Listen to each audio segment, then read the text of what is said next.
What's up? What's up? What's up, guys? We are back. This is UFC Macau. I'm your host, Picks by Pegasus. I'm here with Dravy, and thanks to our special guest, Couch Warrior Mike. Thanks for joining us, brother. We appreciate it. So we're all in Eastern time. We got a 3 a.m. fight card ahead of us. It's going to be like a mix of road to the UFC finales and a big Chinaman card. What do we think of the slate? I think it's a decent card overall. We were talking about it before we started podcast, but I think the main card's good. And there's two fights on the prelims that I'm excited about, but probably gonna miss them live on the prelims. So still excited to talk about it. I think there's a couple of good dogs on this card, and yeah. Sorry, by the way, boys, Key's not here tonight. He had some things with his family, so we wish him well, and he's gonna be back next week. So at least we're live, even though this card is even though this card's not the greatest, we're gonna break it down anyways, and Peg's gonna do his best for the names as always. Yeah, this is going to be an interesting one for names. I did a little bit of practicing before this, but not much. All right. First fight of the night is Maheshate. We're not going to go with his last name. Everyone just calls him Maheshate. He's fighting Nicholas Motta. Maheshate is 10-3. He's 24, 6 feet tall, with a 71.5-inch reach. Nicholas Motta is 14-5, 31, 5'9", with a 70-inch reach. It says he's out of Extreme Couture, but he's actually out of what's that? Bang Muay Thai in Thailand now. Bang Tao. Yeah, Bang Tao. So he's there now. That was a little tip Dravhy gave me. Odds in these two gentlemen. Maheshate is minus 200. Nicholas Motta is plus 170. Couch, you're our guest. I'll let you go first. Is there a dog shot here on Nicholas Motta, or are you thinking that Maheshate finds the win here in his home country? I thought I was going to pass, but being real with myself, I'm probably going to end up on a Motta play. I'm going to wait. I'm going to see, because I can live without having a bet here. Probably be happier if I don't. But if they force my hand, I'll do it. I don't know. I'll be thinking about it. The way I see it, Maheshate's only real advantage here is I think he's more active, and I think he's more diverse on the feet. He does more. He throws more. He mixes it up more, makes his targets better. Motta's kind of one-dimensional in that you kind of know what's coming with him. Big hooks, an occasional jab, mostly hands. Doesn't really kick a ton. Leg kicks are solid, but he's not really kicking like to the head much or to the body. And yeah, I just feel like both guys are kind of chinny. I know that Motta's been knocked out. I know that wait, has he been knocked out? Motta, yeah. Yeah, definitely. Yeah, he's been knocked out. I know Maheshate, he's been hurt. His last performance against Benitez, I honestly don't think it was that bad of a performance. Like, Benitez is a relatively high-level fighter. He's just on his way out on the downtrend. So it was still fine, in my opinion. He's just very hittable. I feel like Motta's going to be able to land the bigger shots. I think Motta live to not. I think both guys are live to get the knockout, but one of them's a big underdog. The other one's a pretty heavy favorite. So yeah, I'll pick Maheshate, but I'm leaning towards a Motta play. Yeah, I'm going to kind of have similar as you. I think Maheshate. I'm a Maheshate guy. I was on him on his last fight. I think I was on it. I was against him when he was supposed to fight Daniel Marcos, but I think they got canceled. Right? I think that was 2 fights ago. But either way, I think he's got good striking. Like you said, he's got nasty elbows. He's got good kicks. But the thing he lacks is striking defense. I don't think it's that great. Nicholas Motta, on the other hand, he's probably got the more power of the matchup here. He's got better counters. He's got good leg kicks. But the common theme between both these guys is their striking defense sucks. People will say Nicholas Motta's, Motta, his durability is weaker. But if you look at the guys he's getting stopped by, Manuel Torres, Jim Miller, both guys who hit, pretty damn hard. So I don't think that's anything to write off per se, but I think he'll be okay here. Talking about guys who will fight for your money, both these guys are dogs, but something tells me if they keep this fight at like a longer range, I think Maheshate probably wins the distance, picking him off over time. But if he gets close in the pocket, or Maheshate being, like we said, 24 years old in front of his home crowd, all fired up, and goes in there firing from the hip, he'll get caught by Motta. If he gets caught by Motta, he's probably getting knocked out. So Honestly, I think the pick is Motta here, and I'm going to plus 173. I haven't played it yet. I've been watching the line, but I definitely been thinking about it. I also don't mind fight ends by KO. I don't know what the odds on that are, but I think the under could probably be a safe play as well. But this guy, Maheshate, could also drag this to a decision. So I'm not sure, but I think that's a good look as well if you just want to play a KO or an under. What do you think, Drav? Yeah, NKO is minus 210 on Bet Online. So the under. Yeah, they're into it. They know what's up. Yeah, I mean, I don't have much to say here. I think the fight could be close. I think Motta is the side if you want to bet it. I do agree with you guys on that. I feel like Maheshate is more of a minute winner in the sense that he has more volume and he has more weapons with the kicks. But I think Motta hit harder. I think Maheshate chins a bit better. But Motta has been facing decent competition overall. He's coming back after a nice win, big KO. And yeah, he used to train at Extreme Couture, like Peg said, but he did his training camp at Bengtai Muay. And Maheshate did his past training camp at Fight Ready, and he's not there for this camp. So that's just interesting. Yeah, so Maheshate didn't look the best in his last fight, but he still found a way to win. That was a split decision, kind of close. I feel like he edged it pretty clearly. But yeah, he's the much younger guy there. He's 25, and Motta's 31, and I think he's more durable, and I think he has more weapons. So I agree with him being a bit of a favorite, but I think the line might be a bit wide. So if you want to take a shot on Motta, I don't really mind it, but I feel like he's going to have to land big shots and probably a KO more often than not if he does win. So yeah, the under is decent, but I kind of think Maheshate can also win a decision. I'm not so sure he's gonna finish Motta, but Motta has been finished all of his losses. I think. Let me just confirm that. But yeah, all the time he lost, he got finished. So that's just something to take note of. So yeah, I'm gonna pick Maheshate to win. I feel like he's gonna win like a close decision, but I can see this fight going a lot of different way with like Motta catching him with just a close decision. But yeah, betting wise, I can be laying minus 190 on Maheshate. That's for sure. It's dog or pass if you want to bet it. That's for sure. Let's see. Yeah. Yeah, I went to war with him too. I remember against Benitez, he made it way closer than it had to be. So did I. Yep, I agree with that. What's going on, Glimbot? What's up, Paul Dow? Long time no talk. Trey Finn. Yeah, I think he got the finish too. It just got quote unquote stopped early. It was the ref cussed in the finish. It was bad. Yeah, he was going to get finished either way. I kind of agree with this. I mean, Tom Nolan just went at him as fast as he could. It was kind of like when was it Ulberg versus Alonzo Menifield where he just dove at him as fast as he can. It was kind of something like that where he just showed like no respect for the guy, had his hands down. I kind of disagree because Nolan had a lot of hype coming into it. He was undefeated, never lost a fight. He was the much bigger guy, and Motta was a big underdog, and he put him out. So it's not like a good win, but Nolan has, he won his next two fights after that. So it's not like he's a bum. I don't think he's that good, but he's a big guy, and he was undefeated. So I don't know. I think it's a decent win for the level that they're fighting at. Maheshate beating Benitez at this point in his career doesn't tell me much either. So, yeah. We'll move on. Next fight here. It's Long Zhao versus Quang Li, or Quang Lei. Long Zhao is 26-9. He's 26, 5'8" with the 70-inch reach. He's out of the UFC PI. Quang Li is 8-1. He's 33, 5'6", 70-inch reach. He's actually out of a camp up in Minnesota. So he's already fighting in the LFA over here, for those who don't know. Line on these two gentlemen, Long Zhao is anywhere from minus 125 to minus 140. Quang Lei is anywhere from plus 122 to plus 110. I'll go first here. I bet Long Zhao already. I bet him at minus 120.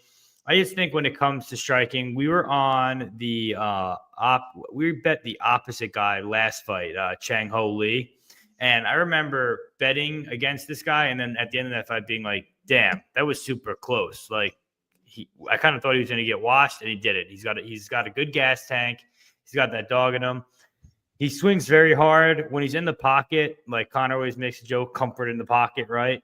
This is one of those guys who actually is comfortable in the pocket. He has no problem picking his shots in there. He'll sit in there for a while. He'll slang and bang. He's got good wrestling. We watched, what's his name? The last guy he fought, Lee, was supposed to out-grapple him and, get his wrestling going, and he wasn't able to. He was able to stop takedowns at one point. Long even had his back. So I think the scrambles and takedown defense is there. If they want to stand and bang on the feet, I'll take Long Zhao all day. This guy, Quang Lee, don't get me wrong, he fought Chris Gutierrez, which was a tough debut in the UFC. But I kind of attribute that more towards Chris Gutierrez looked like fighting down to his competition versus Quang Lee also looking good. I think he's got good forward pressure. I think he's strong, but he mixes it in his takedowns well. But I think at times, if you watch back in his tape a little bit, he does get tired over time. And this guy Long Zhao is not really going to get tired. But as of right now, I think Long Zhao is fine to take that side. Like I said, I played -20.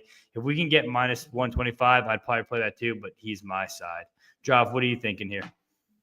Yeah, I don't have much to say. I think the guy you bet Long is, I think he has more volume. And I feel like you said, Lee won a round against Gutierrez based off wrestling, but you just show me that he's tough and he's not going to quit on himself because he ate a lot of leg kicks in that fight. But except that, I don't think he's that good. He does have some power, some good highlights on his resume. But I feel like Long's going to be the guy that's going to land more and doing more overall. So I agree with him being a favorite. I don't mind your bet on it. I feel like it might go over as well. So I think Long win like a decision, but I'm not passionate on this one, as you can see. Yeah. What are you thinking, Couch? So it just came to my brain. I want to pull it up on Bet Online and check it out. I'm wondering what the Quang Lee finish only prop looks like. I'll explain in a sec. I just want to pull it up, but I'm thinking he has most of the finishing upside. I lean Long. I don't hate your play at -120, but it's starting to get to a point where I might start thinking about hitting the dog. If it gets to like +1, what's up? It's plus money. Your finish only. It's +100. Okay, that's interesting because I don't really think Long's going to finish him personally. I don't think he's that good of a finisher at a higher level. I don't think he hits that hard. I think he's a better grappler in this fight. And it's interesting. I've been hearing people talking about Quang Lee coming out here and wrestling. I guess they're looking at the Gutierrez fight, but I think that Long is a better grappler, both in the wrestling department and the jiu-jitsu department. I agree. So I give him that. I give him the output. I think Quang's a better striker. He just doesn't throw enough. I think he has more power. I think if anyone, like I said, if anyone gets a knockout, I lean Quang. Long hasn't been knocked out in a while, but he's been knocked out 3 times, and Quang does hit hard. So, yeah, I'm not super passionate here at all. Quang Lee's takedown defense is like fine. You have to go back to like the Sam Penites fight to really see it in action. That was, I think, his like 4th or 5th pro fight.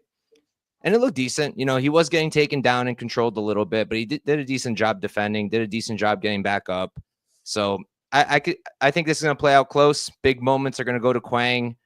Control will probably go to Long. Output will go to Long.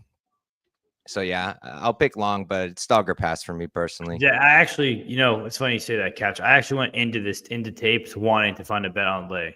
And I was looking at that originally, and then I kind of came away with it. I was like, if I think it goes to a decision at a pretty high clip. And I think if it goes to a decision, I'd probably give it to Long here.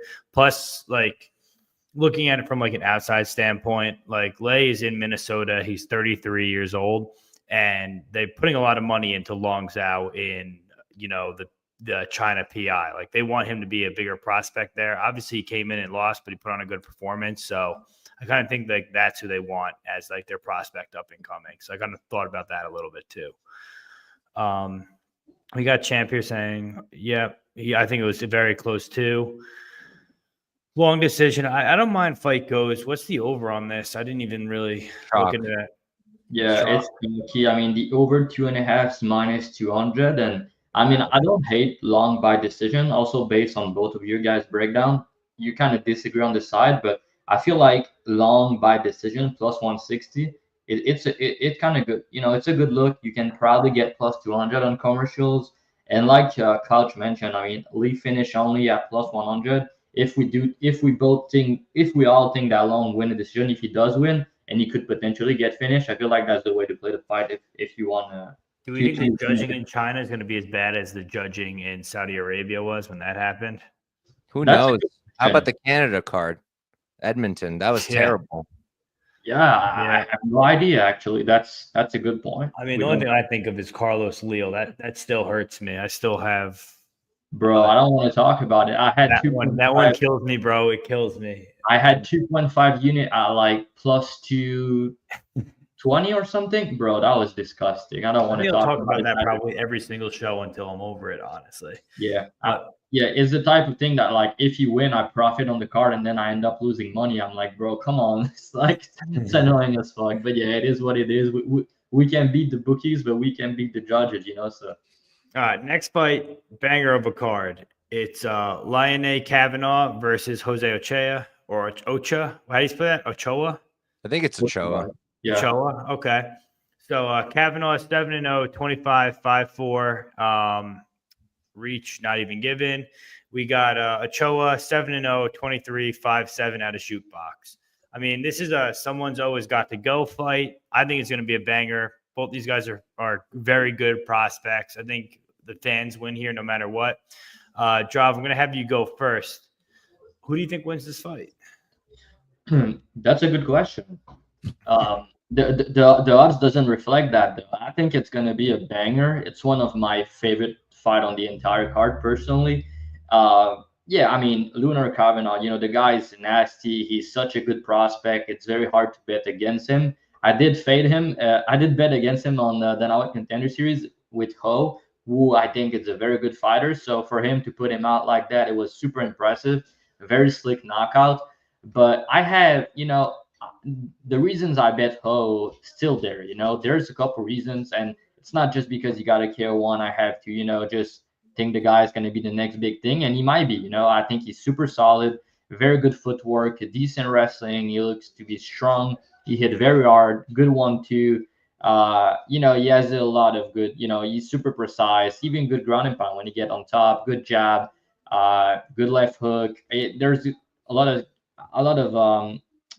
of things to say about this guy. He's a key one, I think 5-time champion. So that's good to see. Yep. And he fought good guys. He fought the much better people. Even if you look on amateur, he fought guys like what's his name? A couple of guys that are doing well in Cage Warrior right now. Japanese Cut, and he fought also Nick Bagley. So the time that he lost in amateur was more because of wrestling. He was getting taken down and stuff, but I think he did improve since then. I think his takedown defense is very solid actually, but I don't think off his back we don't really know much. He's not really there in fights. But the things that I've noticed is like he can get clipped and he can get dropped.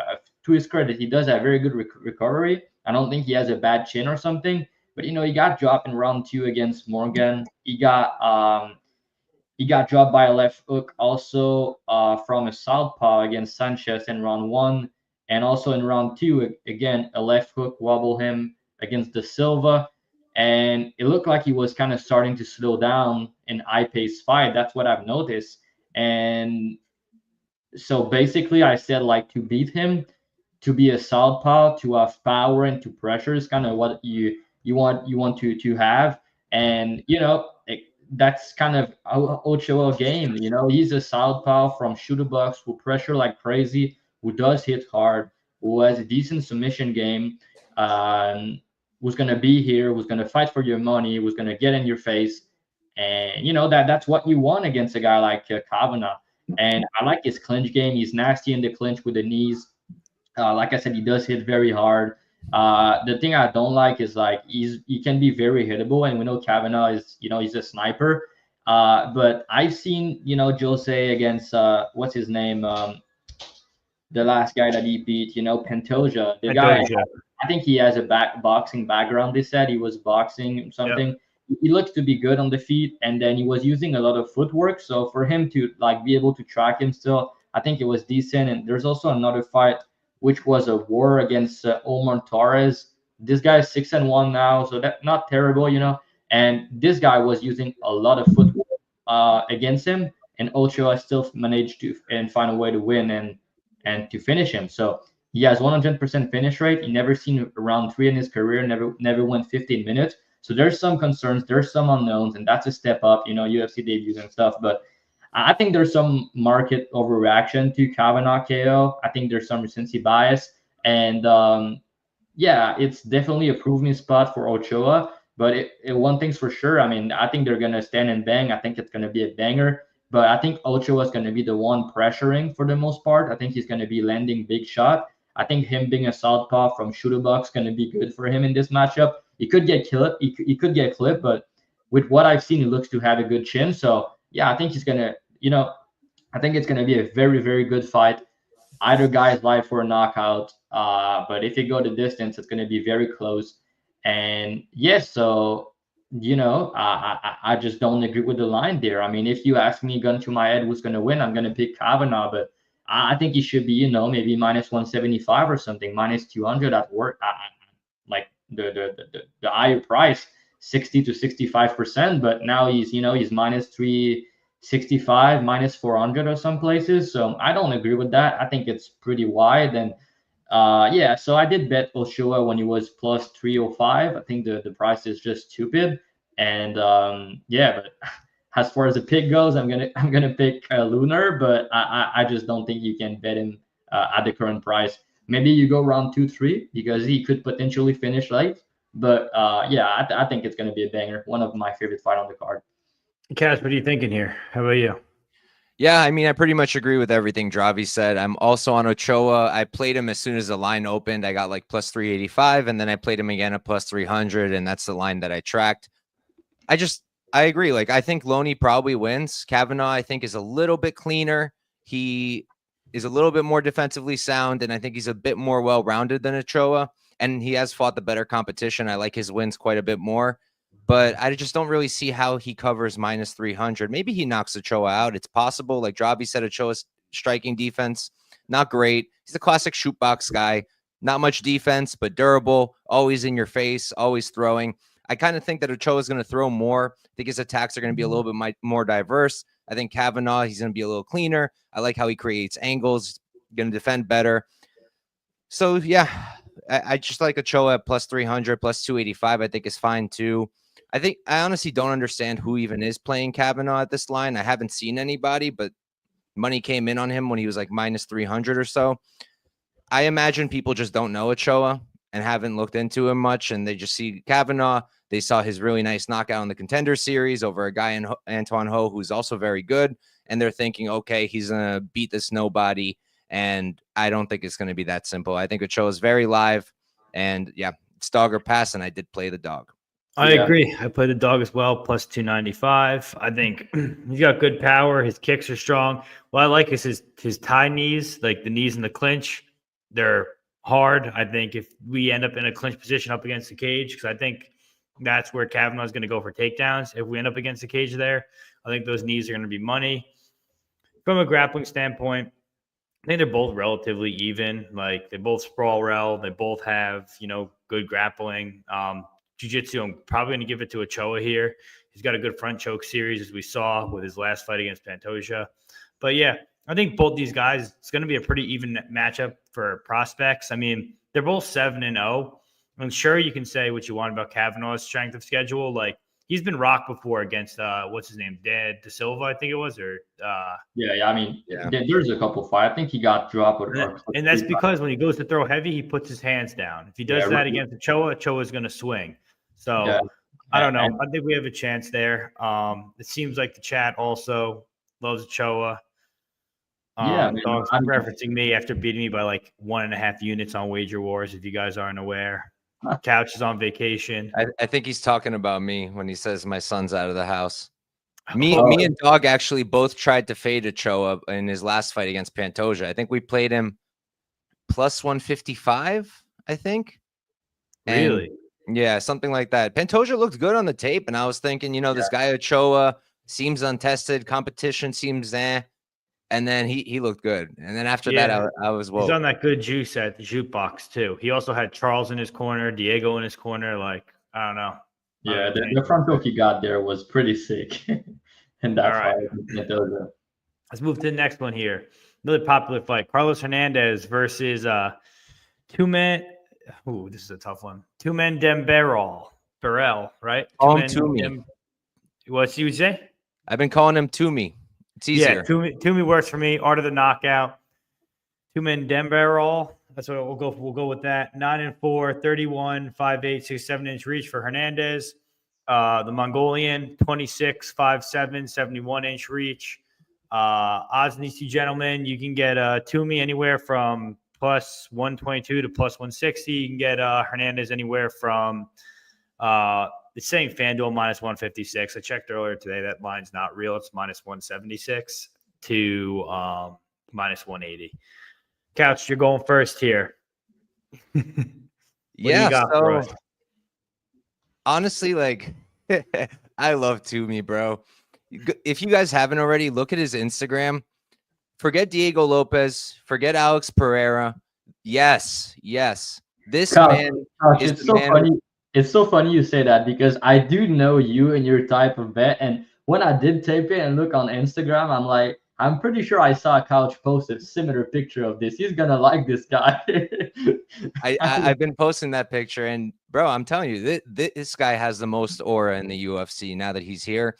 But real talk, like I remember I taped him when he fought Topnoy Kiram. I like Kiram a lot. I think he's a fun fighter. Kind of wish he made it to the UFC. He was smoking cigarettes before his fights, before Carlos Prates made it cool. And going into that fight, I did bet Kiram, and I expected Kiram to be the striker in that matchup. And then he comes out there and he out-grapples. I don't know if he out-grappled him, but he took him down plenty of times, like 6 times, I think. And Kiram is a pure Muay Thai guy. He does not grapple. He's a pure striker. And he grappled in that fight, and he had a decent amount of success. And that concerns me in this matchup because Toomey comes out hot. He'll fight for your money, absolutely. He hits really hard, even though he doesn't have that many knockouts on his record. He is hurting guys, but he gets so sloppy. He's from the school of Trevor Peek. I saw him do a flying hammer fist, which was cool, but he's so sloppy. And then you watch like the Kiram fight, and in the later rounds, he's just swinging across like with everything he got. So I feel like he's live to hurt Hernandez. Hernandez is relatively durable, but I think Toomey can put him out. I think round 1 knockout is live. That's the prop that I will be looking at. And with Hernandez, I can't trust him at chalk. I don't think he stands out enough. I think that in the striking, he's the cleaner boxer. I want to say he will have better output, but it's not that Toomey doesn't throw a lot. I just think that Toomey's pace can't be sustained like that as long. So I feel like just Hernandez, I can trust him more to actually be able to put out that output and not tire out. And what it really comes down to for me, though, is the grappling, because I don't think the gap on the feet is wide, like not that wide. Carlos is definitely cleaner, but I don't think it's that wide. But in the grappling, I think it's pretty wide. Carlos is a pretty good wrestler. He's got good jiu-jitsu. And if he can take down Toomey early and often, I think he might just roll through him. But if not, and if I'm wrong about the grappling, then I think Toomey's very live. Personally, I'm sitting it out for now. If they force my hand like they did with Ramiz last week and they give me like, I don't know, just going off the top of my head, like plus 200, I'll play Toomey. But other than that, I'm thinking about the unders. The fight doesn't go at plus money. I think that's a solid spot because I think Toomey can put him out early. And I think that Hernandez can take him out late, especially on the ground. So that covers both sides if you want to play it that way. And that's what I'm looking at. You're muted. Yeah, I was muted. Yeah, so I like Carlos Hernandez here. I'm not playing him at minus 190. I'm probably waiting. I think money does come in on Toomey closer to. If I can get anywhere from like minus 160 to minus 150 on Carlos, I'll play him. I think he's the all-around better, mixed martial artist, if that makes sense. If we're going to talk power and striking, you got to lean Toomey there. But if we're talking about like mixing it up, that's what Carlos Hernandez can do. I think he can get his boxing going here. I think if he goes to wrestle or mix it up, get some boxing going, and then shoot the takedowns, he'll get those takedowns. His top time or his top control isn't the best. His jiu-jitsu is, serviceable. I think it's going to be levels above, Toomey's. So I don't think he has much of it. But I don't know. It seems like Carlos is the side here. I think Carlos gets a lot of shit because he loses a lot in the UFC. He's losing to Ray Tatsura, who is basically a lesser prototype of Tatsuro Taira. And then he lost to Alan Nascimento, which is another good loss. The Bondar fight was sick. and Victor Altamirano, which is a tough guy to fight just because of how like weird he is. So he's got a tough strength of schedule so far. He's at that camp with Bilal Muhammad now in what are they called? VFS. Yeah, VFS. I like that coach. He always comes with a good game plan. I think that could favor him here, and I think they know that's exactly what they're doing. I think they're going to get the striking going, and then they're going to shoot takedowns. Toomey can also get tired, and if Carlos brings like a grappling heavy game plan, I think he'll get Toomey tired. So I'm going to go with Carlos if the line gets better. Glenbot just also put in the under. I don't hate that, but I think it's plus money because it's favoriting. I mean, the bet I'm really looking for is Hernandez by decision. I think he wins the decision at the highest clip if it goes that far. So I think that's probably how I'll play it. What are you thinking, Dravhy? Yeah, I tend to agree with Couch about the grappling aspect and the submission threat of Hernandez in that spot. And I was also looking into Instagram. You mentioned the Bilal camp. He was there for a couple fights. It's not a new camp for him, so I don't think that's going to change anything for the way we used to fight him. We used to see him fight. But with that being said, I mean, even the Daniel Barras fight, I think it's a good win. It wasn't Dana White Contender Series. The fight was a banger. We know how good Barras is at striking. I think he's a better striker than Toomey. But yeah, we talk about level of competition the past fight. I think there's another one where I mean Hernandez, he has losses on his resume, but he fought the much better guy, and he has been finished before. But if you look against Tyra and Nascimento, both of them will be like minus 1,000 against Toomey. So I don't really care about that. But then you're looking into his other fights, and the things I like about this guy is his scrambles are very, very good. I think it's one of the best part of his game. He's super hard to control. He could get taken down. He's not like the stronger guy. But here in this fight, I think he's the one with the grappling upside. And to me, it's not like he only wants to strike. He will try to wrestle and grapple some. And like Couch mentioned, I mean, the fight he got taken down like 6 times against the striker was a bad look. And the worst part about all of this, like I was looking at his tapes even before back in the days, the guy get up game is so bad, man. I mean, one fight, the guy has a body triangle on him. He couldn't do anything. He only fight the ends. Good job on him for that. But like he was just waiting for the round to be over. He had no answers. And Hernandez is a good grappler offensively. He has a good body lock. He can go for takedowns. He can get takedowns. I'm certain about it. And if you get one takedown, I think it might be the round or the fight. That's how I see it personally. And like Couch said, I mean, as the fight goes on, it favors him even more. I think he has the better cardio. He's more proven over 15 minutes. And I guess he could get clipped early, but I mean, the guy is very durable, and he only been finished against top level competition. So I don't think it's very likely this guy finish him. And like Couch said, again, he's super like, to me, he does it hard and he's gonna go for it, but he's so loopy, he's swing heavy, and I mean, Hernandez is so much more technical than this guy, and he's so better defensively. He doesn't have much power on the feet, but I think he's going to be able to land big shots. I even favor him on the feet, but I think Toomey he can win moments on the feet with his power and the way he fight. But overall, man, I really think Hernandez's grappling advantage is big here, and I think he's going to get a submission personally. I think he's going to get this guy back, and then maybe he's going to be able to survive early, fight the ends. But as the fight goes on and as he gets tired, I don't think he's going to be able to get it. Hernandez very scrappy with the scrambles, and he has very good cardio. He can do it for 15 minutes, no problem. And the fight I was referring to, I'm looking into it. It was against this guy, not Bart Bayor. He got a rear naked choke in round 2 against him, but like round 1, it was a bad look. The guy has his back, dominate the first round. He had nothing. I mean, and even the fight against the striker, when he got taken down, I don't know if you guys recall, but like the guy was not doing much on top. Don't get me wrong, but like the refs get them back up. They gave him the fight basically because he couldn't get up, and the refs like, okay, that's enough. You guys can get up, but like he couldn't get up. He couldn't do anything. So it's like, yeah, I think Hernandez. It's kind of weird because he's normally an underdog, but I think him being a favorite here is justified.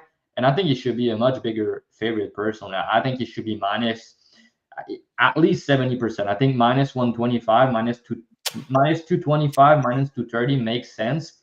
So I think there's still value at the current price personally, but like I think he's gonna submit him. So I wouldn't play the decision prop on this one pick personally. I think maybe you go money line or even the decision's probably not even good. It's like what it Plus is. 120. Yeah, it's awful. I don't like that. It's plus 115 on Bet Online. I think he could submit him. He's gonna get his back, and then you're gonna have to hope that the guy fight the end for 15 minutes. But yeah, it's not gonna be easy. The under is also a good look because if this guy win, I think it's gonna be by KO more often than not. But I don't see it. I think Hernandez is tough enough. He's experienced enough. I think he's gonna get it done at a high clip. So if you're thinking if his only path is by KO and the other guy's path by sub, the under is plus 130 for 2.5. Yeah, Fight doesn't go is plus 110. So yeah, I mean, Couch talk about it, and I Man, also money agree. came in. Yeah, I think violence is the way. Also, just the way Toomey fight. I mean, he's violent and he's gonna go for it. He's kind of kill or be killed look like, but I don't think he's KO or bust. He could win a decision based on just landing the bigger shot and doing enough. That's possible, but I just think that again the grappling gap is just so big. I think Hernandez is the much better grappler, more proven fighter. Yeah, so I think he's gonna get it done by submission. yeah, it's possible. Hernandez, reckless to me. He agrees with the under and the sub as well. Yeah, that's the way we see it. So All right, next fight: Zhao Feng versus Ming Shi. Feng is 10-2, 22, 5'7" with a 66-inch reach. Ming Shi is 30. She's 16-5, 5'2" with a 60-inch reach. So odds on these two ladies. This is she's the second biggest favorite on the card, or I think she's up there with Jan. I think Jan's She's the biggest favorite. Yeah, she's minus 410 now. she's the Wow. biggest favorite on the Okay. card after So- winning. I'll go first here just because I have a bet on her. I parlayed her with Peter Yan. And here's why. People are going to think that's nasty, but I think this is just going to come out as just straight physicality. So first off, Feng is a striker first, but she can also wrestle. And that's been like a big narrative. People are like questioning that. I just think the wrestling is going to come based off of size itself.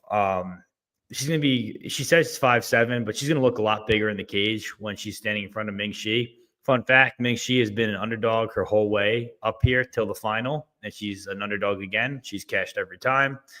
So I kind of think her time is due here. On the feet, Feng is going to be able to piece her up, pick her apart, whatever she wants to do, whether it be with her leg kicks, with her, her striking. She throws decent combos. Her kicks are strong. The only thing I don't like is if she gets wrestled, you watch her volume decrease heavily. I'm not sure how likely Ming Shi is going to go for wrestle here because she's also a striker. But the thing about Ming Shi on tape, when she gets taken down, she gets taken down, but she gets back up pretty easily. I don't really give Feng much top time, if that makes sense. But if she does get taken down, she does a lot of work off her back. She'll also get up. Ming Shi lacks power. I think Feng has power. I think the line is kind of telling you the story and how it's going to go. She's also 22 and the other girl's 30, so they obviously want the younger girl to win. But I think she's pretty safe here if it comes to the wrestling standpoint, takedown defense. If she wants to go for her own takedown, she'll be fine. And if it's on the feet, I give her plenty of time. I don't think Ming Shi's she kind of struggles to close the distance. And against a striker like Feng, I think with the kick, she'll be able to keep the distance, no problem. So I think it's pretty safe at minus 300. I don't think I'd play minus 400, though. What are you thinking, Couch? Yeah, so I'll be completely honest. I haven't gotten to tape this fight yet. I'm relatively familiar with both. Ming Shi, not as much. But from what I know and from what I remember, Feng, I don't really see it with her offensive wrestling. I think that she's a pretty poor grappler, especially defensively. The fight that she won last time, Matono, she fought her before too. And the first time they fought, Matono was winning, in my opinion. She was controlling her pretty much the entire fight, taking her down at will.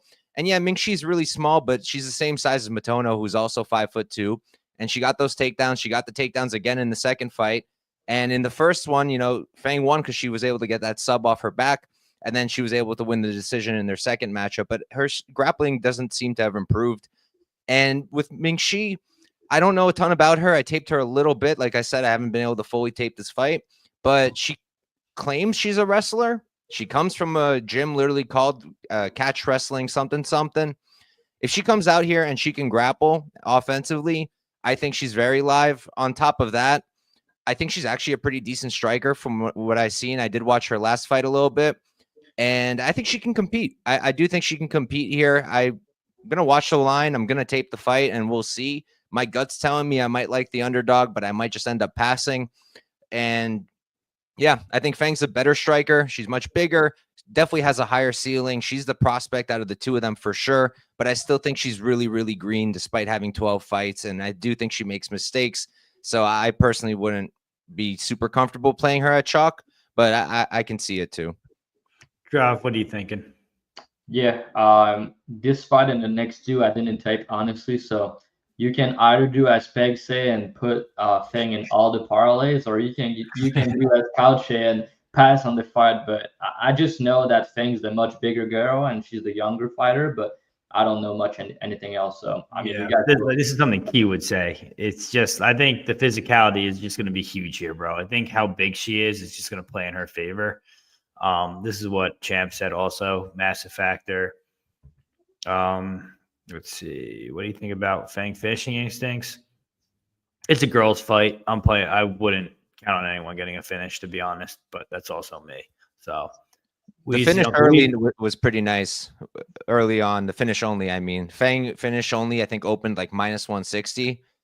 I played it for the limit. I didn't track it because I knew it was going to be gone pretty quickly, and it was, but that's a decent spot, in my opinion. Decision. What's happening, Weezy? Thanks for joining us again. All right, let's move into our next fight. Next fight is Sahota versus Dong-Hoon Choi. When I first saw that, I thought it was Duhoi Choi when I was first looking at the card, and I was like, how is he a pick'em to this guy? Then I was like, all right, wrong guy. Sahota, 12-2, 29, 5'10", with a 73-inch reach. Dong-Hoon Choi, 25, 5'5", 65.5-inch reach. Odds on these two gentlemen, last I checked, I thought it was a pick'em. Now, Sahota is now the favorite. Dong-Hoon Choi, it's basically a pick'em. Minus 110 apiece is what you're going to find for the most part. Drive, you want to go first, or do you want me to go first? Did you tape this one? No, I didn't, so you can go. All right. So, both these guys are terrible. Watching tape, I thought they were both pretty bad. You're watching a guy in Sahota. He is huge. He throws a lot. What I do like about him, he throws a lot of volume. He throws a bunch of like crazy spinning, back elbows. None of his strikes are super powerful, I guess, if that makes sense. But yeah, I think he just throws more volume. He's the longer guy. He's 5'10". Choi could have some wrestling upside. We've seen Sahota wrestled before, but he does a good job of tall man wrestling, spreading out and getting back up. He also does a lot of damage off his back with elbows, stuff like that. He's just like one of those tall guys that you get down and they can just rain elbows, stuff like that. Choi, I don't rate it a very high clip. I think he does a lot of things like decent. He's a counter striker though. May help him here, but it's kind of hard to counter strike a guy who's just going to pitter patter you with the jab and stay away at distance. But yeah, like I said, I don't think I think Sahota wins. I don't think he has much finishing upside. This is another one of those. I think if you're going to play Sahota, just play Sahota by decision. I don't really see him getting a KO. I'm not even sure. I don't know how he would find it. Choi's like relatively durable, so I don't see like any sort of finish. But I think, like I said, off the high volume, I think Sahota's probably going to win this one. Catch, what do you think here? Yeah, I'm not super confident on either side. For me personally, like I'm fine betting either guy at like plus 125-ish. I missed the line on Sahota. By the time I taped it, it was too late.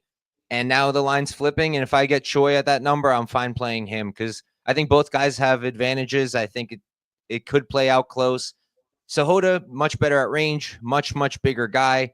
Definitely going to be hard to close the distance against him if he's using those kicks. He looked really great in his last fight, but the guy he fought is like really one-dimensional. He's just a pure wrestler. And Sahota looked good. He was able to show off there, but I don't think he's going to look just like that in this fight. I think he's a little bit cleaner. Like I said, uses kicks more, a little bit more diverse attacks, a little bit more weapons in his arsenal. But I think he's really hittable. I don't love his grappling. His takedown defense isn't great. He gets up okay, but overall the takedown defense isn't very good, and I do think he can be out grappled. I don't really know what to make of his chin. Like, he looks kind of fragile to me, but that might just be because he's like really tall and That's lanky. just a string bean build. Yeah, but like, and at the same time, he is getting hurt pretty often. But I feel like the recovery is pretty decent. Even in the De Silva fight, Sean, he got finished there, but he took a lot of big shots and he didn't go down. The ref ended up calling it after he took a ton of shots. So seems pretty durable, but at the same time, he's getting hurt. So I think Choi will be live to at least win minutes. I mean, win moments, if not knocking him out, because I do think Choi hits hard. I think Choi's a pretty good striker in his own right, but he's kind of like a Peter Yan in that it takes him a long time to make his reads, and his best round is often round 3. And that might not be enough if Sahota is able to pick up the first 2. So I worry about that. But I do think he's a solid striker in his own right. I think he will be competitive. Power goes to him, in my opinion. And he does have that judo background. So you have to think that the grappling will probably go to him. He's pretty solid once he's on the ground. I just don't know how easy it's going to be to like judo throw Sahota, who's just huge and very lanky. I don't think that's going to be super easy, but maybe the trips will be easier. It's also in the judo arsenal. So I lean Choi. I think he should be the slight favorite, like ever so slightly. But now that the line's flipping, I might get to a play on him. We'll see. What do you think Sahota by decision is, if you were to guess? Well, Bet Online never adjusts. Like plus 160? It's plus 200. Okay. So that's where my angle is going to be. If I'm going to play him, I'm going to play him by decision just because I really don't see much finishing upside from him. Mm-hmm. So that's probably what I'm going to take. It's basically getting his money line at plus 200, assuming he doesn't finish anyone. And I don't really see him finishing Choi. So it's going to be my bet. I'm waiting for FanDuel because FanDuel just gives better odds on their props. Might get like plus 225 or something like that or better. So I'm probably going to be waiting for that. Next fight. Sung Young Yu versus Balgin Jenisuly. I think it's how it goes. Jenisuly. Sung Young Yu Jiu-Jitsu is 13-3. He's 28.56 with a 65-inch reach. Balgin is 28.59 with a 70-inch reach. Line on these two gentlemen, you can get Yu anywhere from. Where is this one? All right. Yu is anywhere from minus 140 to minus 145. Jenisuly is plus 115 to plus 125. Trav, do you tape this one? We're going to have you go first here. I know I didn't tape the one of these guys, but I know you pretty well, so I can talk about it a bit. I bet him against Nose on Road to UFC, and I think his win against Xaio is a good win. This guy is a very, very good wrestler, in my opinion. He's like a chain wrestler. He goes for it. So I think that's a good win there. And I think the guy's well-rounded, decent striker. He can grapple some. I think he's a decent fighter. He's not the best, but I think his size decent. And I think everything about him is good for this level. But he can be in close fights sometimes. He can be low volume, which I don't like a lot. And is he a favorite here? I didn't check the odds. Yeah, he's minus 145. Yeah, minus 145. I don't know much about the other guy, though. I didn't tape Jenisuly, so you can help me on that. Is he good? I really didn't look into this one this far. My lean was just going to be you right off the bat. Like you said, I think we both bet him against Nose, so I know him from that. I didn't really watch this season of Road to UFC in full. I hope Couch kind of knows more about Balgin than I do. So what do you think about Balgin, Couch? I'm on a show with a bunch of casuals over here, not taping Road to UFC. What is this? But I taped this fight because I'm a real fan. I'm a real one. But I hate this fight. You guys aren't missing anything.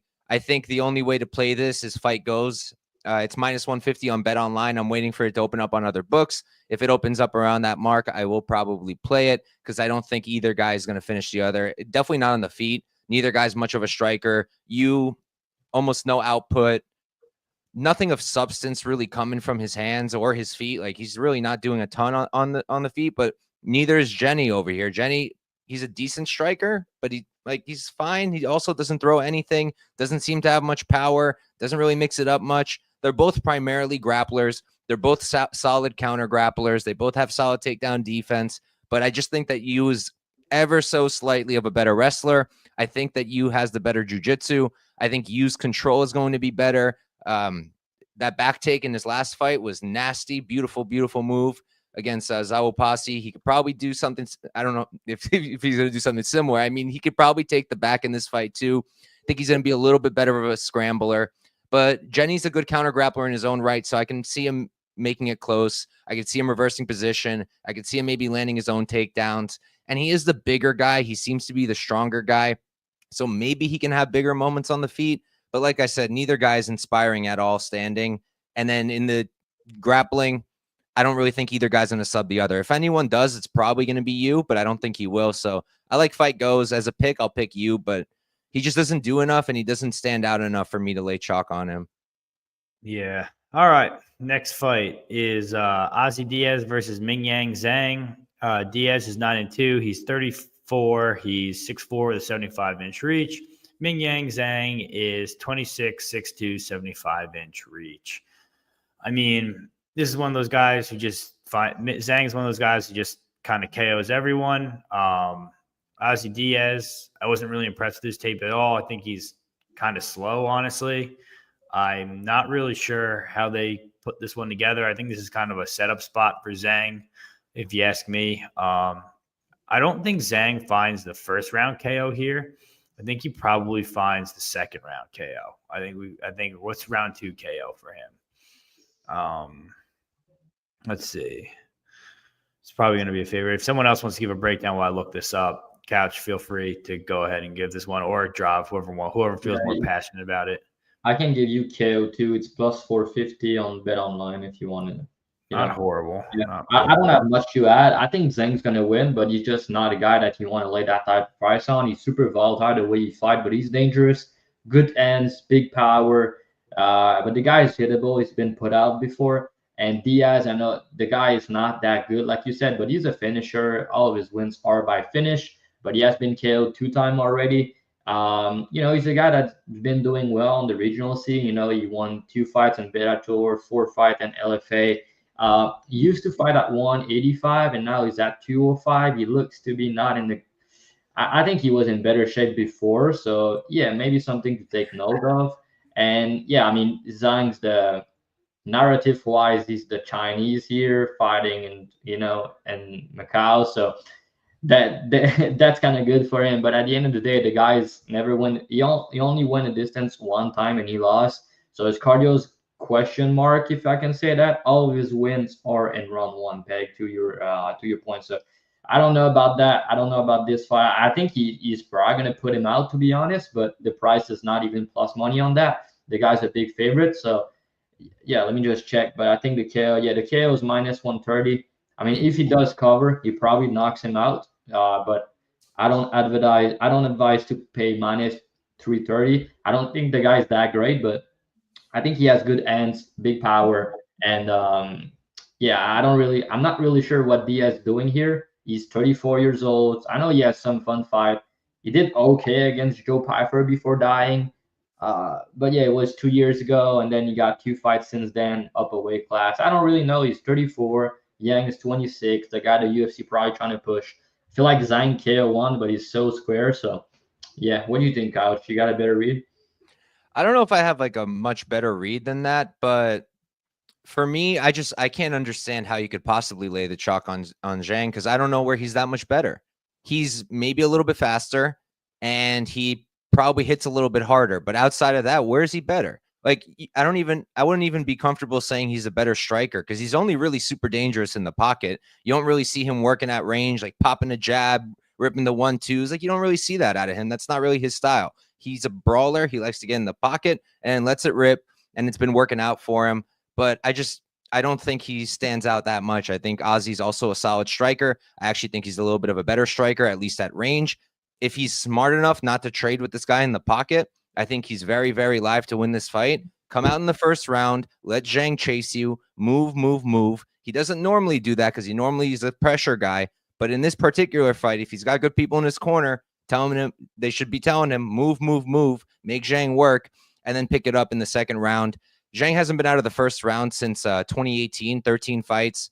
And Diaz, I don't think he's ever left the second round, but just from an eye test, to me, it seems like Diaz could probably go all 15. Whereas Zhang, I don't know about that. I think he will really gas as the fight progresses, especially if he fights like he's been fighting. And it's not like either guy's a prolific grappler or even like a decent grappler. They don't really do it. So this will be on the feet. So I really don't understand how you make Zhang minus 300. I wasn't crazy about playing Diaz even at plus 240 when I do think there's value. You know, with everything I just said, you'd think I'd be running to play Diaz. I'm not doing that because of what I said earlier. Diaz normally a pressure fighter, which might play into Zhang's game. So I wouldn't be shocked if Zhang did get that first round knockout here. But I got a little creative. I was looking at DraftKings. I wanted to see what round 3 decision was, and it was plus 850.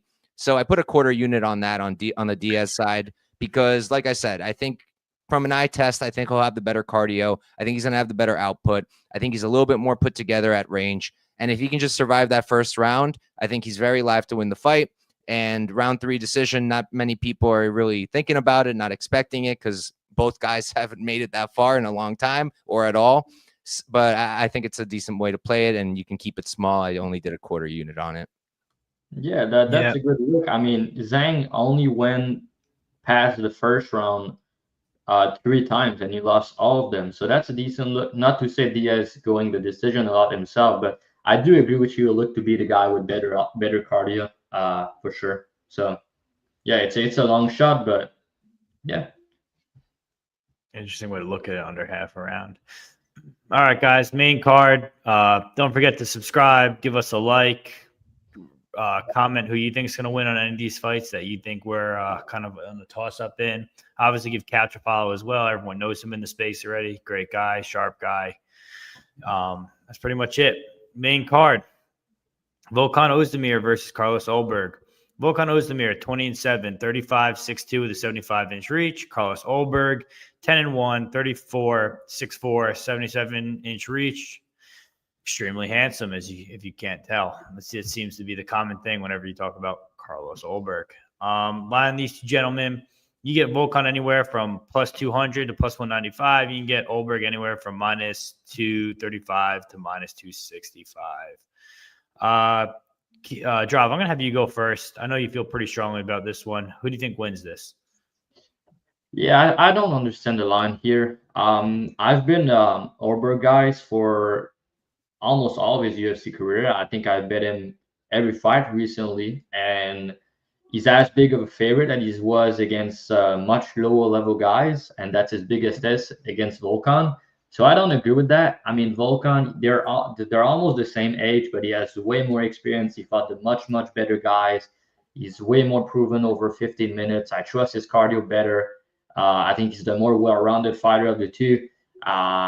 The last time against Guskov, against a one-dimensional fighter, if I can say that, he used his grappling early. He took him down and he found his sub. I think it was pretty smart by him.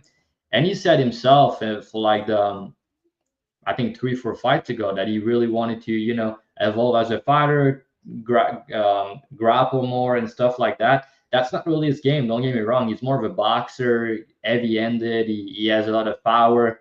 But I mean, if anyone has takedowns, wrestling, grappling upside here, that's going to be him, no doubt in my mind. And if the fight extend, the over 1.5 is minus 185. So bookies think that the fight's going to be extending. I favor Ozdemir. It's not to say that he's a cardio machine, but we've seen Ulberg getting tired in the fight that he has adversity in, especially. And I know he didn't really get tired against Young, but Zhang was just looking at him. He was not really throwing a lot of volume. He was not doing much, and he got hurt early. So I think the first round was competitive before he dropped him. And yeah, Ulberg got a sub there, and now the book saying that Ulberg's sub is like plus 800 and Ozdemir's sub is plus 1600. It's just so wrong to me. I really don't agree with that. I mean, Ulberg's not going to take him down. And even if he tried to, I think he's going to end up on his back. Ozdemir is a much better grappler of the two. And I think on the feet, I think Ulberg's going to be way faster than him, especially early. The guy is very good. Don't get me wrong. He has more tools. He's a better kicker. I think his footwork's better. I think he's faster. I think he has big power himself. And the way he counter with the left hook and everything, I like that. Good leg kicks. I was actually looking into tapes to see how Ozdemir was dealing with leg kicks, because I think Ulberg leg kicks are pretty good. And I've noticed two things. First of all, Ulberg doesn't really kick a lot when people are pressuring him. And Ozdemir does a lot more leg kicks that I remember. His leg kicks pretty good, actually. He was out leg kicking Rakic, if I can say that. And Rakic has very good leg kicks. So um, I think to slow down Ulberg, he might try to do leg kicks early to slow down the movement. And if he's smart, which I think he is, he's gonna go for takedowns early. And if you get one or two takedowns early, that's gonna tire Ulberg.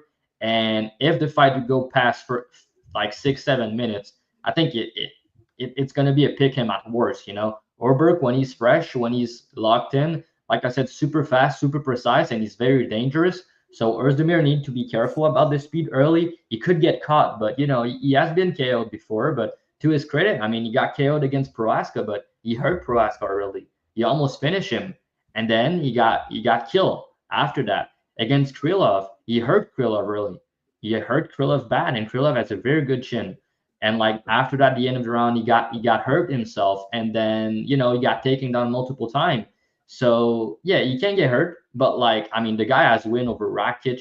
He has a way better win of the two. He fought the much better guys, and like I said, Ulberg being priced like minus 250 or something, like I just don't agree with that. I think Ozdemir plus 2xx the side, no doubt. I think he's alive for a KO. I think if it goes out 15 minutes, it's going to be very competitive. Maybe Ulberg edged the decision, but I think the price is just so wrong, and the bookie is saying that Ulberg is more likely to submit him is just so wrong. I think if Ozdemir get on top early and maybe even late, if you get on top whenever, I think he could submit him. So yeah, I don't agree with the prop on the numbers on the sub prop either. Yeah, and I agree with you there. I think Volkan, what he has to do is make this a dog fight and extend this fight. Probably give Ulberg round one at a high clip, but if Volkan can get it up against the fence, working some dirty boxing, throw his overhand, mixing his leg kicks, and get the takedowns, we could be looking at a close fight here. I kind of think plus 200 is very wide for a guy like Volkan. I mean, I guess we could be wrong. I think Ulberg's really the real reason to cover minus 250 or whatever it is either a finish or winning every round. But I don't really see that happening here. When has Volkan ever went down easy outside of a KO? Right. He needs to KO him early in round one, and I think that's possible because of the speed, and Volkan can be hittable early, don't get me wrong, but I don't think it's that likely. I mean, he finished guys that Volkan would finish as well. And like I said, I've never bet against Ulberg. That's my first time betting against him there, and I just don't agree with the price at all on this one. Catch, what are you thinking here? Yeah, I mean, I can't hate on a Ozdemir play at all at plus 200. I totally understand it. Ulberg 70%. I don't know if he's going to cover, but I personally think Ulberg is going to win. I don't really want to play Ozdemir because I just have that feeling like might be a value loser. Not my favorite term, but just kind of how I feel here. I think Ulberg's the real deal. I think he's a really, really good striker. I think he's going to be much faster. I think he's going to be cleaner. Ozdemir does hit very hard, but I think that Ulberg also hits pretty hard, and with the hand speed, I think that he can also finish Ozdemir. Although I lean towards this going the distance, and if I play anything, it's probably going to be like Fight Goes or something along those lines, because I think they're both relatively durable. I don't really expect much grappling.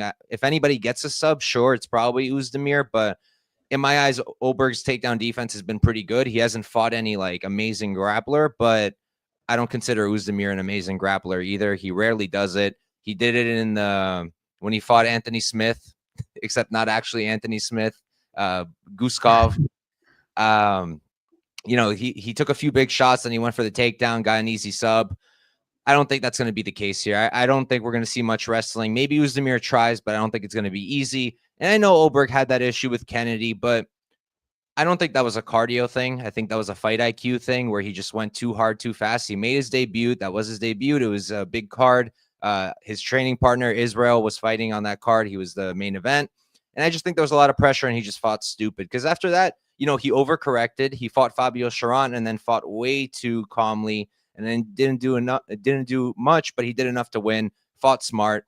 And then he came out and started getting his finishes again. I think we're seeing a much more developed Ulberg at this point. I personally think he's one of the only people I could see competing with Pereira, and that's a fight I would like to see next year, hopefully, if he gets the win on this weekend. And yeah, I like Ulberg. I can't blame anybody playing Uzdemir. It makes a lot of sense. It's a play I would normally make, but in this particular spot, I'm just going to pass on the side, I think. And if anything, I'll play an over. If you talk about the title shot you mentioned, I've listened to a clip of Ulberg interview for this fight, and he's saying something interesting. He's like, yeah, I mean, Ozdemir know that if the winner of this fight might get in the title mix, and he's probably smart. I hope he's not gonna just try to wrestle. I'm pretty sure he knows that if he has a big KO over me and that's a fun fight, he might get in the mix and something. So the way he was talking and everything, it looked like he didn't want Ozdemir to wrestle at all. If you guys want to listen to it, it's like on the short clip on Twitter. It's like 3 minutes interview. I'm like, this guy doesn't want Ozdemir to. He just wanted to strike with him. So I think Ozdemir. I think he's gonna shoot. I'm not sure he's gonna like dominate on the ground, but I think he's gonna shoot like maybe 2 or 3 takedowns. And I think he's live to get one. And if he does, I think he could change the trajectory of the fight. And I mean, when he got put out against Kennedy, he got caught in the pocket. And we know Volkan in the pocket with the boxing. He has big power and he's live to do the same. I don't think his cardio is that bad, but I think we've not seen anyone trying to push him over the course of 15 minutes. You got to finish in round 3 against Zhang. But again, Zhang was just looking at him and playing his fight. He was not trying to get in the inside. He was not pushing a pace on him. I think that's what you need to get him tired. So I think that's what Volkan's going to do and trying to mix in the takedowns and everything. But I'm excited for this one, actually. I'm excited to see how it's going to play out. Yeah, I agree. Cody, what's happening, brother? Thanks for joining us. Same with Prop. What's happening, my boy? Yeah, so that's what we got going on. Catch, count on you to give a round 3 decision. I don't know about this one. The Aussie one's a little bit riskier than my usual round 3 decision plays, but I appreciate the props, Prop. All right, next fight. Kong Wang versus Gabriela Fernandes. Kong Wang is 6-0, 32, 5'6" with a 66.5-inch reach. Fernandes is 9-3, 31, 5'6" with a 66-inch reach. All these girls fight since the one card Key can't make. It's kind of crazy. I'll go first for this one just because mine is like relatively quick. We all know about Kong Wang, right? She's the girl who fought Shevchenko. She got that sick knockout over Leonardo. How impressive that is. I guess that's to be whatever. But you're talking about her now fighting a girl. I guess this is a kind of a step up in her UFC standards. And honestly, my favorite play is going to be Gabriela Fernandes plus 3.5, plus 200 on it's plus 200 on BetOnline. It's plus 300. All right, so it's going to be even better when we get it on DraftKings. But what I'm looking at here is I think this fight goes 2 ways. Kind of what Champ's at. Either Kong Wang comes out here and murders this girl, or it's a really close fight. Just because on the feet, Fernandes is some of the best. She's got good physicality. Kong Wang is like a knockout artist, but like we know she's not going to grapple. We know the way to beat Fernandes is through grappling, right? Because even Judice, which she won that fight, got 2 takedowns. Bleda just basically took her down 3 times, and Jasmine Jasudavicius took her down 4 times. So if you could take her down, you could beat Fernandes. Did anyone see Kong Wang shoot takedowns or anything like that? Or do we think she knows how to wrestle and grapple, or is she going to even implement that game plan here? I don't think so. So we're going to take a kickboxing match, which is Fernandez' strong suit and Kong Wang's strong suit. So as long as she doesn't get knocked out, I think she could maybe win 1 round. And if that's the case, that plus 3.5 covers, and you get a plus 300 play. So that's kind of my thoughts here. I'm going to play the spread. Cash, what are you thinking for this one? So this is the only other fight I didn't tape. I'll get to it, but I know both fighters pretty well. With Kong Wang, I think she's definitely the better striker. I definitely think she hits a lot harder. I think she's faster. I think she's better defensively. You know, if she gets extended like in the Wu Yanan fight, she doesn't look spectacular later in fights, but her cardio is fine. She can compete. She can go 15 minutes if she has to. And my issue with Fernandes is, sure, she might be relatively competitive in the striking, but she's super hittable. She's really hittable. And Judas, God bless her, she's got a good ceiling, I guess. She's very young still, but she's really, really green. When they fought, I think Judas was 3-1, something like that. And the fact that Judas was still able to come out there and land, I think, 150 significant strikes at range, something along those lines, isn't a good look for me, because if she's going to be that hittable in this fight, I think Wang's going to put her out at some point. So I'm probably just going to be looking at maybe Wang knockout. I think I saw like plus 275 today on I want to say Bet Rivers, but I don't remember off the top of my head, on one of the domestic books. I think that's a good line. I might get to that because the fight doesn't go as like what, plus 110. And I don't really see how else the fight finishes. I don't think Fernandes is getting a finish. I don't think a sub's going to happen. So if you like it going under, you probably think Kong is going to knock her out, and you're getting that like plus 275, plus 250, depending on your book. I think that's a solid spot. Fernandes is durable, but she's just so hittable that I got to think someone like Kong could probably put her out. But like I said, I still have to tape this fight. Drav, what are you thinking here? Yeah, I will always love Kong Wang, cash and like that in her debut. Like KO prop and by KO, fight and inside the distance, Wang inside the distance, like everything I could, because I know she would knock her out. Yeah, I mean, I agree with Couch in the sense that if she does cover, she probably finish, and it's most for a knockout. So I don't like I don't hate the KO prop on Wang, and at the same time, it's like she's the same price. She's the same price as she was against Leo Hernando, against Fernandes. It doesn't make sense, right? The line is probably wide, no doubt. I mean, Fernandez is a good striker. She's gonna compete probably on minute, but I feel Wang hit harder. She can win big moment, and she's the way more likely ability to finish. She has a bit of aura on her right now with the Joker face and everything, and look like they want to set her up to go against Valentina again.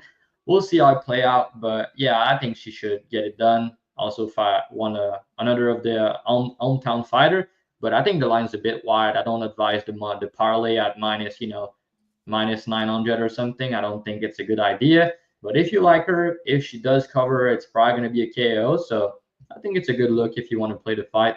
And I don't hate Fernandes plus 3.5 like Peg mentioned, because if you go the distance, I think Fernandes could win the round for sure. You could probably play plus 3.5 and play KO and kind of mill yourself somewhere, right? At plus 275. Put a half unit on one and put unit on the other. Probably find yourself somewhere in the middle, and you only get screwed if Wang wins at 30-27, which if it goes there, I'm not sure how probable that is. But now you just get splitting hairs here. You're getting a little, more risky. Looking at the comments here. Yeah, but I don't really see her implementing a ground game. I'd be very surprised. And if she does implement a ground game and get that going, plus 3.5 looks pretty good. Yeah, Judas versus Miller. That's a funny one. I agree with Prop here. I think Judas probably breaks her. Yeah, I don't know about this, but we'll see. Next fight here is Kenan Song versus Muslim Salikhov. Kenan Song is 34, 6 feet tall, with 71.5-inch reach. Muslim Salikhov is 40 years old, 5'11", with a 70-inch reach. Line on these two gentlemen, you can get Song anywhere from, where is this guy's line? Plus 145, plus 155. You can get Salikhov anywhere from minus 175 to minus 190. I'll go first here since I have a bet on it. I played Song by KO last fight against Ricky Glenn, watching him hurt him 3 separate times and not find the finish. It was painful. Almost had to break a TV, but we got through it. But I'm back here again. I have a unit on him on Song plus 160, and I have a quarter of a unit on him by KO plus 575 on Bet Rivers. All right, my thought process here is just, Muslim Salikhov, his last fight, people are giving him a lot of credit. I don't think Ponzinibbio looked that good. So, sure, Salikhov probably did that with the movement that he has. He still has a little bit of pop on his feet. He's still able to, move around pretty well, but it's all got to come to an end. And the same thing happens with his chin. Like, we've seen Song hurt a bunch of people. Like I said, Ricky Glenn, the famous Ian Gary. Like, he's got power in his hands. Power is the last thing to go. And honestly, the finishing instincts weren't there in his last fight. I think he got the hint, and now he's in his home country. I think he's going to go for it if he does find the KO. Like I said, 40 years old. He doesn't look slow, but it's going to catch up to him eventually. I mean, we're getting Song now in his home country at plus odds, and the KO. Even the KO number is just crazy for plus 575. Seems like a lot to me. I think, Salikhov does a little slow as the fight goes on. Once that happens, Song will be able to find him at some point. And I think that Song probably finds the KO here on his home stage. What are you thinking, Couch? Yeah, I mean, first thing I'll mention is Song is, I guess, the hometown guy, but worth mentioning, Salikhov fought most of his career pre-UFC in China as well. So he's kind of a hometown guy too. I hate this fight. I hate it. I don't want to touch it. I laid the chalk on Song in his last fight against Ricky Glenn. I thought it should be easy work, and it really could have been, but he looked horrible. I know he won. He looked absolutely terrible. He looked slow. He looked like he had no urgency. He looked like he didn't even want to be there. So I told myself, unless he's fighting a bum or he's a huge underdog in the spot he shouldn't be, I'm never betting him again, and I'm not going to do it here. I think Salikhov, he's 40 years old, sure, but like age usually, first of all, like the first thing it's going to affect is like speed, and Salikhov is never fast to begin with. So it's not like that's going to change too much. And so far he's been fine. The durability's starting to go, and maybe Song can finish him, sure. But after seeing Song struggle to finish Ricky Glenn, even though he had him hurt multiple times, I'm not going to put my money on him getting a finish. And I just think Salikhov is still the better striker, more tools, more weapons. When he throws his hands and he stops with the stupid spinning stuff, I actually really like his hands, clean straight down the pipe, and he's fast. Relatively, like I said, he's always been kind of slow, but when the hands go, he's pretty quick. And if anyone can grapple here, it's probably Salikhov. He's primarily a striker, but he can mix it up. He can mix it in. And yeah, I hate this fight. I'll lean Salikhov. Can't blame anyone for taking a Kenan Song shot, but he's dead to me after that Ricky Glenn performance. I can't. I'm going to start getting gray hair. My hair is going to keep falling out even faster. Yeah, I put up a tweet like this is his last dance. I put up like the Jordan meme, like this is Song Kenan is literally this is his last shot to do it on the home stage. They're kind of giving to him a guy who's 40 years old. You got to find the KO here, make a big performance. If you don't, I mean, who knows what's next for him? He could probably find himself cut, honestly. So we'll see. Dravhy, you got anything here? Yeah, I think I don't want to bet this one. I think you can make a case for both sides. I'm on the same side as Couch, though. I mean, the Ricky Glenn fight's such a bad look. If I didn't see that fight, I might be interested in betting Song, actually, because he's the much younger guy. Salikhov's 40 years old. So I think his chin's getting. I think he's more chinny now. He's getting hurt. Even against Dalby, he got hurt. Against Brown, he got put out, which is not a good look. Against Lee, he got put out. He can get hurt, and he's slowing down in round 3. After like 8 minutes, he's not the same fighter. But overall, I think the guy's, when he's fresh, he's pretty good. Even at his age, I mean, I bet him in his last fight against Santiago, he was like plus 160 or something, So I still think the guy is good. Good spinning back kick, as we know, but I think his left hook is good. I think his leg kicks are decent. It's decent wrestling as well. And based on Instagram and what I'm seeing, it looked like he's still taking it seriously. So I don't know, man. I just think Song, shit performance, and then step up in competition. Salikhov, decent performance against an older fighter and step down in competition. So just something to consider. Even though he's 40 years old, I think he's the better fighter. I think he's a better striker. But at the same time, it's like I can't be laying minus 180 on the guy who's 40, who I think his chin's kind of declining, whose cardio is not very good, against a younger guy who does hit hard, to his credit, good left hook. So it's just overall, it's just a pass for me. I don't really know I think Salikhov is going to win, and I need a much better price to bet Song. Plus 150 is not good enough for me. And I just think that you can make a case for him, but for me, it's just so hard to bet him after his last fight, where he looked career worst. So, like Mike mentioned, I can get involved myself either. You guys don't have to worry. I'll always get involved. I love a dirty fight. We wish you the best. I have no problem getting involved. Honestly, Song needs one big shot. I agree. I think if he does win, it's probably a KO. I kind of hate the decision for him here. I give him some equity, but not much. High point of his career. I agree. That's what everyone talks about. 2-3 could be good. Yeah, I think it probably comes later, honestly. Probably closer to round. Yeah, I'd probably say round 2, round 3. Juice that fight is bad luck. I agree. All right. Our co-main event. Zanan Yan versus Tabitha Ricci. Yan is 18-4, 35-5-5 with a 63-inch reach. Ricci is 11-2, 29-5-1 with a 61-inch reach. Odds on these two ladies, you can get Yan anywhere from minus 185 to minus 1 or 215. You can get Ricci anywhere from plus 170 to plus 165. Drav, I'll have you go first here. Does Jan's footwork keep Ricci at bay and she picks her apart on the feet, or is Ricci able to get her up against the cage and get the takedowns? Another tricky fight. I thought I'm kind of going back and forth on this one. I think you can make a case for both sides. So I have to lean the dog for this case, for this reason. I mean, Ricci, she has the grappling upside. She's the younger fighter by a couple of years. She's what, 28, Peg? Can you scroll down just a little bit? She's 29 compared to Yang, who's 35. So there's a big difference, like 115 pounds, I think. And then you have Ricci, who's, I don't really compare age for women. Like 35 for women, they age like a lot better physically. Like Holly Holm looked fine up till she was 37, 38. Yeah, but she was fighting at 135, 145. I feel like in the lower weight class, it's more important, the age, and then the higher weight class.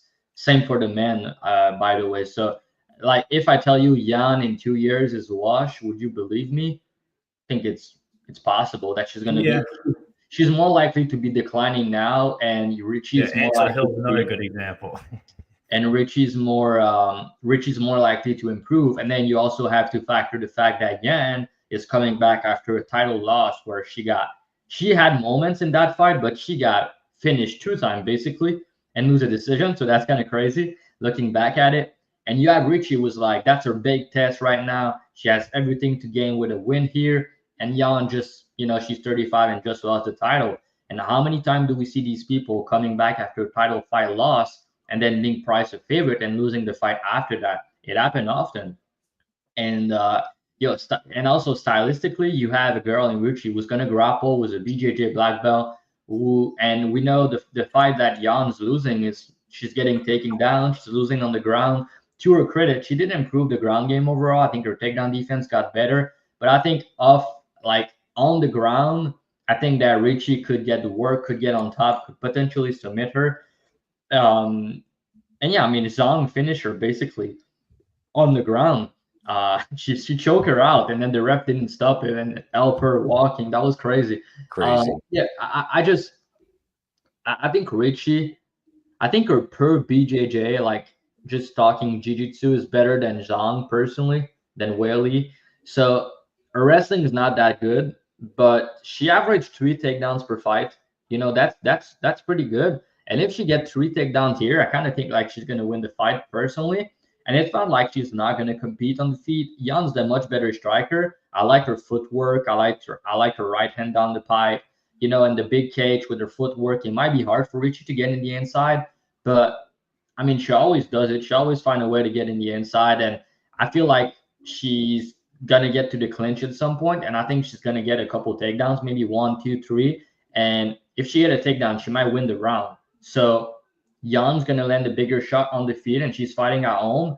But it just, you have a girl who's older, who just lost her title fight, and she's fighting at home. She has a big moments here to get it back, but she's facing the much younger girl who has the grappling upside, who has the curve trajectory upside.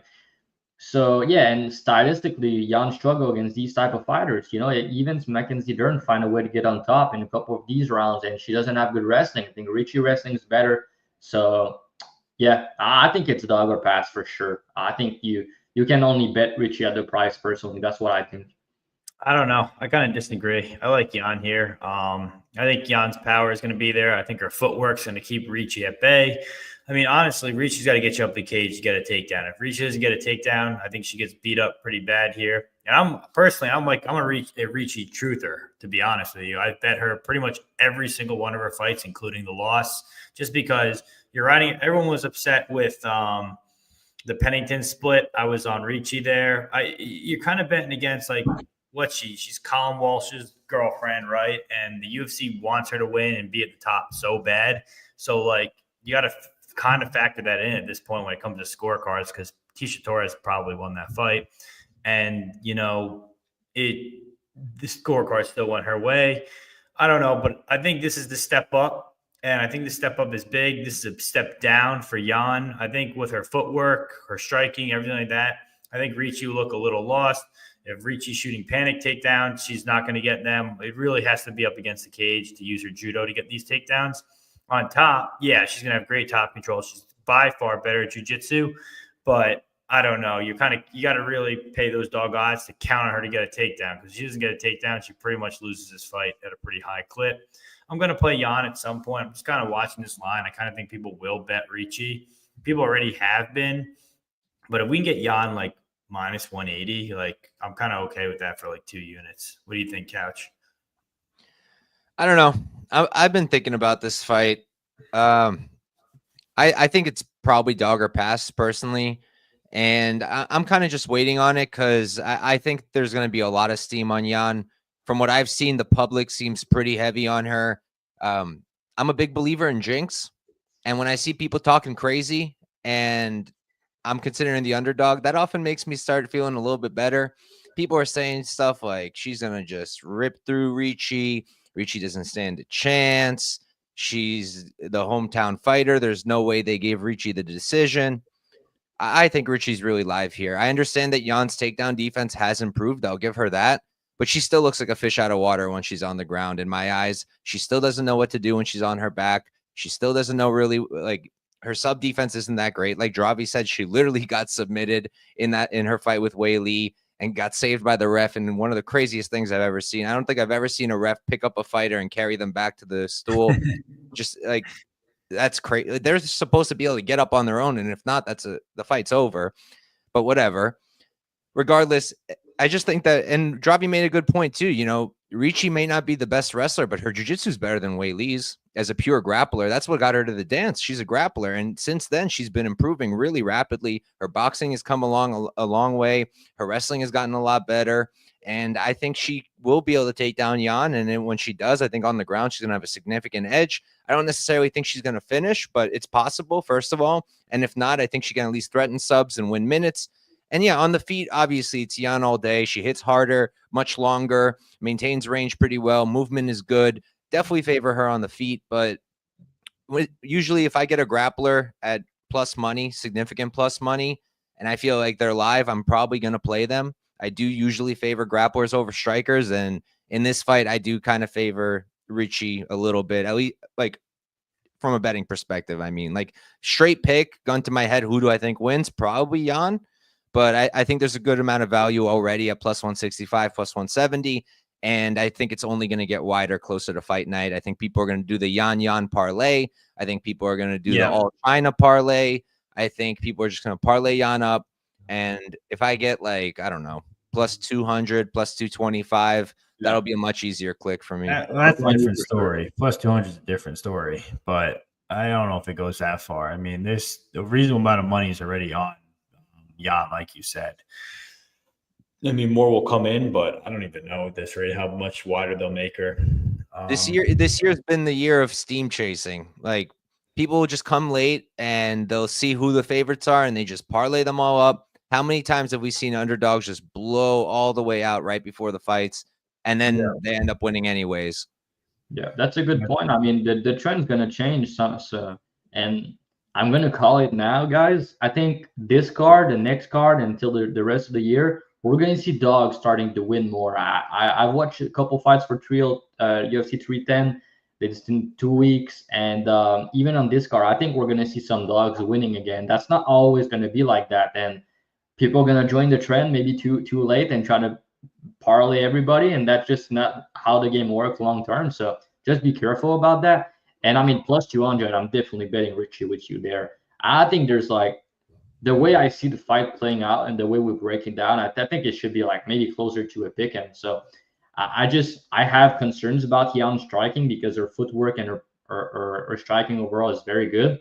Ricci is hittable, but again, so you have the younger fighter who's on the upward trajectory, who has grappling upside, and you have Yan coming back after a title fight loss where she got beat up and she's older and she needs to bounce back after that. So, and she struggled against these type of fighter that can grapple. And also, I don't know if you realize, Couch, but every girls that Ricci fought, almost all of them as good BJJ. And when she got on top or something, they were all trading subs and everything. It was hard for Ricci to trying to get her own subs because Robertson, Viana, even Penne, all of these girls, they were all like training on bars and doing a lot of BJJ with her. But I mean, the on bars she got against Penne was pretty slick, and yeah, I think she could get something similar here. I think the sub is live for Ricci personally, but I think a decision is more likely, obviously. But I think these type of matchup, like you said, I mean, if she get on top, she's the much better grappler. I think Yan off her back, she doesn't have much. She have nothing basically. So that's different compared to other opponents that Ricci made 15 minutes to when she got on top. Just something to consider that I've noticed on tapes. Did you see the Ricci subline on DraftKings? I think it's what, plus 1,000 or something? Plus 1,300. That's crazy. Oh shit! I didn't know it was that big. I know it was like plus 900 on Bet Online, but plus. Yeah, I'm gonna have to play that without a Probably doubt. worth a sprinkle, honestly. Yeah. And did you see the Yang KO? The line is awful. What is it? Plus 450. Yeah. Yeah, I don't really think she's has gonna one get KO it. in the UFC, right? She does it hard. Don't get me wrong, but like Ricci is durable. Yeah. All right, let's go to our main event here, guys. Again, like, comment, subscribe. We do this every week. We're making you guys money. Help us out by subscribing. Main event, Peter Yan versus Davison Figueiredo. Peter Yan is 17-5. He's 31-5'7" with a 67-inch reach. Davidson is 36-5'5", 68-inch reach. Odds on these gentlemen right now, Peter Yan is anywhere from minus 298 to minus 310. Figueiredo is anywhere from plus 260 to plus 240. I'll go first here. This is a classic fight. This is, this is just going to be a classic fight for Peter Yan. I think this is, a step up for Figgy, and people are going to be like, what do you mean a step up? He fought Rob Font, Cody Garbrandt, and Marlon Vera. All those guys, back in the day, they were winners. Lately, they've all looked not good. I think Rob Font looked better after he made his camp change, but before that, in this fight, if you could grapple any of these guys, you could win. You got the sub here. He beat Marlon Vera. Peter Yan's a whole different ball game for him, and I think I'm not going to call it a step down in competition for Peter Yan, but it kind of is at this weight class. I think Yan's going to take a round to make his reads, make his downloads, and then he'll start to cook Figgy. 5 rounds favors Yan for sure. I think the boxing is going to be levels difference with the boxing and the striking. Only thing I don't like about Peter Yan is how often when he's getting up doesn't give his back up, but he always people always somehow find their way to his back. If Figgy does here, this is the first time there's going to be a guy on his back outside of Aljo, who does have a high level of submission game, so it could be an issue. But outside of that, I think if we make it to round 3, 4, 5, I think Peter Yan's honestly live to finish him in these rounds with the boxing and the striking, especially the body work. But yeah, you got to remember, Figgy is 36 years old. Yan is 31. This is a good spot for Yan. I love Peter Yan here, but it's kind of hard to bet him. But like I said, his props 3, 4, 5 could look pretty good. What do you think, Drav? Yeah, I'm on that personally. I played 3, 4, 5 for Yan. I think the price are kind of stupid. The reason is if he does finish, I don't think it's going to be early. I think it's going to be as the fight goes on, because obviously he's someone that makes his read early, especially in round 1 and especially in title fights. And I see kind of similar as the Aldo fight, to be honest. Like Figueiredo, I know he's a good fighter. He's done a lot in his career, blah, blah, blah. But at the end of the day, he's about to be 37 years old. His durability is a bit on the decline. His cardio has never been that good, and it's 5 rounds against a guy that his style is built for 5 rounds. Figueiredo has been finished, against Moreno as in round 3, I think 2 times. And yeah, I just think the stylistic matchup is very bad for him because up a weight class, he's done great to his credit. Props to him, but he done great because he uses wrestling a lot more these days.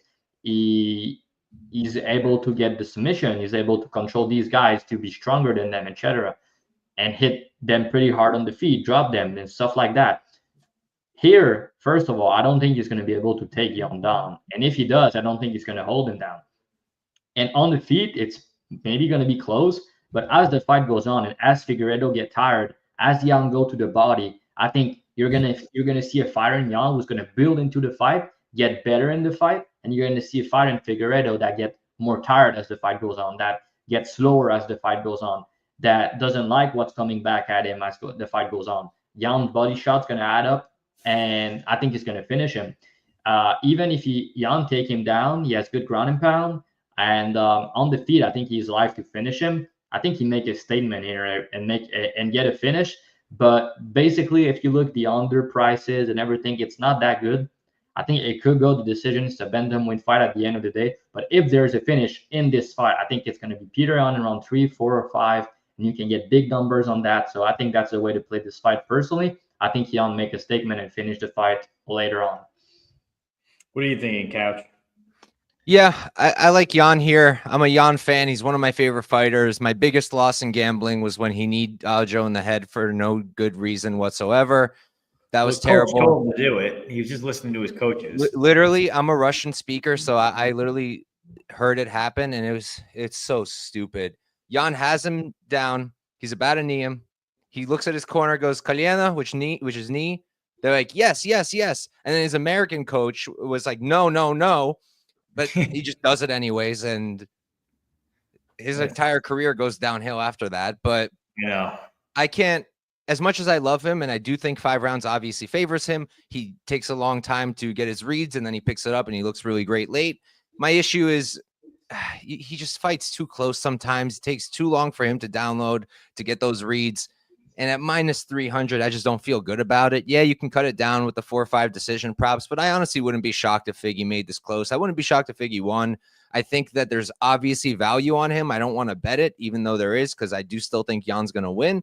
But I think personally, my favorite bet here is just playing the fight goes. I got it at minus 136 on FanDuel. I put 2 units on it, and I feel pretty comfortable with that bet. I think both guys are durable. If someone does get a finish, it's probably Jan late.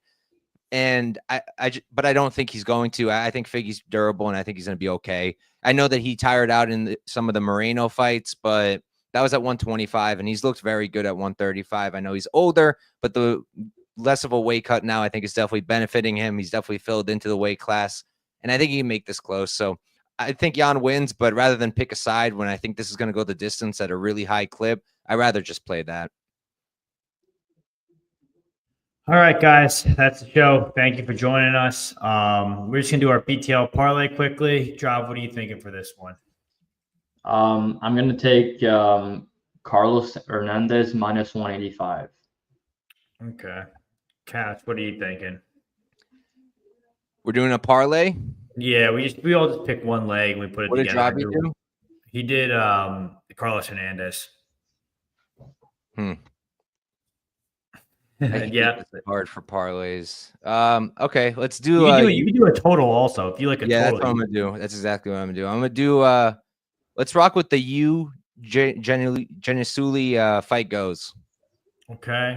On Bet Online, we can only parlay the total, so the over 2.5. It's minus 205. Is that still good? Yep. Okay, now it's up to me. Wang minus 900. Anyone? No, thank you. Okay. Let's do this is always now I'm stuck with nothing.